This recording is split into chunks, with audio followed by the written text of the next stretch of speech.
Bonjour tout le monde. Aujourd'hui, j'ai décidé de faire ce vidéo concernant Madagascar. En fait, ce matin, j'ai vu sur YouTube de France 24 qui parlait que 90% de la forêt à Madagascar, des forêts à Madagascar sont détruites. 90%, j'étais choquée quand j'ai entendu ces vidéos parce que c'est énorme. Énorme. 90%, c'est énorme. Et ce qui veut dire qu'il ne reste plus que 10% dans l'avenir. À Madagascar, on sait très bien qu'il y a des espèces très rares qui vivent dans les forêts. Il y a aussi des faunes et des flores là-dedans.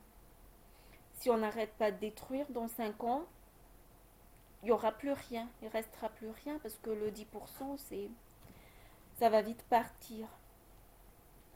Donc, ici, si je fais ce vidéo-là, c'est vraiment pour dire que l'heure est grave.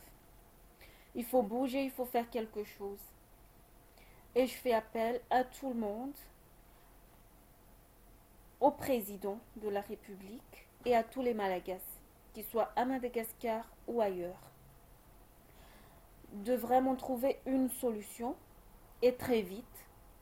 Moi ici, je propose, c'est une solution à moi. Après, il y a tout le monde qui pourra proposer quelque chose. Que si chaque foyer plante seulement un arbre, chaque foyer, je ne sais pas combien de foyers il y en a à Madagascar, mais si chaque foyer planteront un arbre, ce sera déjà ça. C'est déjà quelque chose. Et si c'est chaque année on fera ça, Madagascar redeviendra l'île verte comme on l'a connue auparavant. Donc, j'espère que tout le monde fera quelque chose parce que c'est vraiment l'avenir de nos enfants en fait qui est en jeu. Et surtout l'avenir de notre île, notre trésor qui est en jeu. Parce que si on continue comme ça, ben, comme je disais tout à l'heure, il ne restera plus rien. Vraiment plus rien. Donc il est temps qu'on se réveille. Il est temps qu'on bouge. C'est plus l'heure de parler, de parler, de parler, mais action. Comme disait mon fils tout à l'heure, action. Il faut faire l'action, il faut. Mais la solution, en fait, il n'y en a pas 36 000 solutions. La solution, c'est replanter des arbres, faire du reboisement, tout simplement pour protéger encore le peu qui reste des animaux, le peu qui reste des flores et des faunes. Pourquoi croyez-vous qu'il y a tant d'étrangers qui veulent visiter Madagascar? Parce qu'ils savent très bien que là-dedans, il y a des trésors qu'il n'y en a pas ailleurs. Si je ne parle que des lémuriens, il y en a plein d'espèces de lémuriens qui sont à Madagascar, qui se trouvent seulement à Madagascar, dans notre pays. Il y a plein de faune et de flore qui se trouvent seulement dans notre pays. Il n'y en a pas ailleurs. Donc c'est pour ça que je dis, il est temps qu'on arrête les feux de brousse. Il est temps qu'on arrête de détruire nos forêts comme ça. Pour l'intérêt de quelques-uns, pas pour l'intérêt de tout le monde. Alors, j'espère vraiment que vous partagerez cette vidéo, que tout le monde l'entend et que tout le monde fait quelque chose pour notre pays. Ah, merci.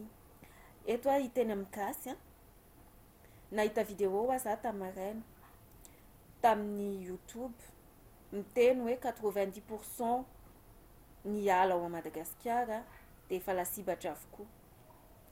10% zany sisa ho an'ny taranakitsika efa tena gravy,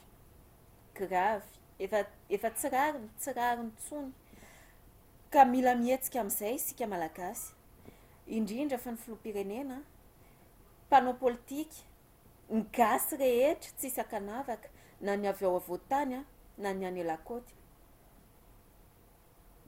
Mila mihetsika tsika, mila mamerina mamboly azo isika, araka ny teniko teo hoe raha azo raha isaky ny tokantrano, tsy haiko hoe firy tokantrano ao Madagasikara no mamboly, mamerina mamboly efa zava-dehibe zay, efa hitan'ny tanitsika zay.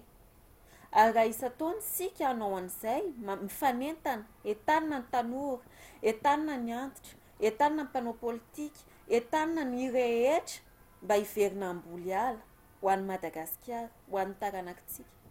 Efa aloalika ny rambary reto a. Efa 10% sisa, 10% sisa. Dia andritry ny firy taona zany, eo amin'ny 5 taona eo, safiry.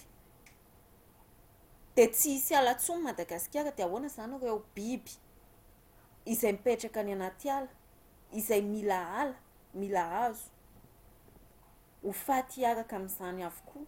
Ahoana no avy ny taranakitsika? Manao antsoavo ho an'ny rehetra, malagasy rehetra, na ao an-toerana na any ivelany.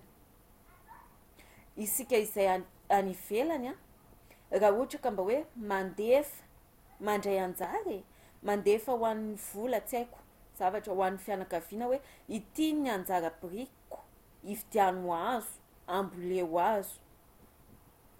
Ahinoko fa vetivety, raha samy anao ohatra izay daholo tsika vetivety dia hiverina ny ala izay ao Madagasikara. Tsy hoe vetivety moa zany satria ny hazo koa mbola mila taona maromaro vao lasa hazo. Izay monkony tsy tsapale olona mandoro hoe ity hazo ity anie raha doroko androany ho ela indray na amboly arany ho ela vao ho tonga hazo be tak'izao.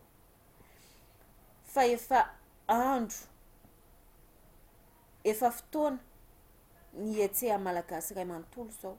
Tsy mila tsony hoe ialina ny tompona andraikitra amin'io na ialina ny tompona andraikitra amin'io, fa izay tsy handray andraikitra. No avintsika ho avy ny taranakitsika iray manontolo io, fa tsy ho avy ny mpanao politika rery akory sanatria. Ka manentana antsika gasy rehetra re tompoko, Mengavy Antanandroa re tompoko, mba hiverina amboly ala isika, ary mba okizay ny fandoroana ala, fa tsy mety intsony, tsy mety intsony. Raha andoro ala isanandro ohatr'izao tsika, ny vola nga azo antsika hoanina avy eo, rehefa tsisy ala tsony, tsisy biby tsony. Eo tsika vao anaiky tanana hoe takizay tsy hiverina intsony, ka zao raha mbola mba azo sorohana dia aleo misoroka amin'izay, aleo hiverina amboly ala amin'izay isika rehetra. Hifanentana